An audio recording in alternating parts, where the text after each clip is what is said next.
হঠাৎ আপনাকে এক ডাক্তার রিপোর্ট দিয়ে বলল আপনি মাত্র 30 দিন বাঁচবেন, আপনার ক্যান্সার হয়েছে, এখন আপনার শেষ স্টেজ যাচ্ছে। এটা শুধু আপনি জানেন, আপনার পরিবার কিংবা বন্ধু বান্ধবরা কেউ জানে না। এখন এই রিপোর্ট পাওয়ার পরে আপনি বাসায় গেলেন, প্রতিদিনের মতো আজকেও আপনার বাবা আপনাকে বকাঝকা শুরু করলো, তোকে দিয়ে কিচ্ছু হবে না, সারাদিন কোথায় থাকিস তুই, অকাজের ছেলে, ইত্যাদি ইত্যাদি। এই মধ্যবিত্তের বাবার যেমন হয় আর কি।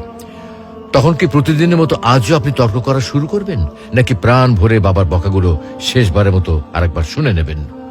হঠাৎ আপনার মা এসে আপনাকে বলল, নে বাবা ভাতটা খেয়ে নে। আপনার মনে হবে এই বুঝি আপনার মায়ের শেষ হাতের খাওয়া, আপনি আর বাঁচবেন না। আপনি পরম তৃপ্তি নিয়ে খাবেন এবং আপনার কাছে মনে হবে এটা আপনার শ্রেষ্ঠ খাবার, যদিও ডাল ভাত হোক না কেন।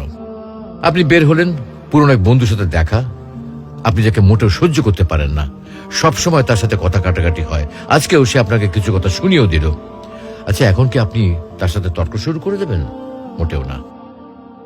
আপনি হয়তো তাকে জড়িয়ে ধরবেন এবং বলবেন, দোস্ত ভালো থাকিস। আচ্ছা জানেন, আমরা এখন মৃত্যুর কথা ভাবতেই চাই না, এ থেকে আমরা পালিয়ে বেড়াতে চাই। কিন্তু যদি আপনি ভাবেন যে আজই আপনার শেষ দিন, তাহলে দেখবেন সবকিছুই আপনার কাছে ভালো লাগছে। তাই ইগো ছেড়ে দিন, ইনশাল্লাহ আপনার মন ভালো হয়ে যাবে।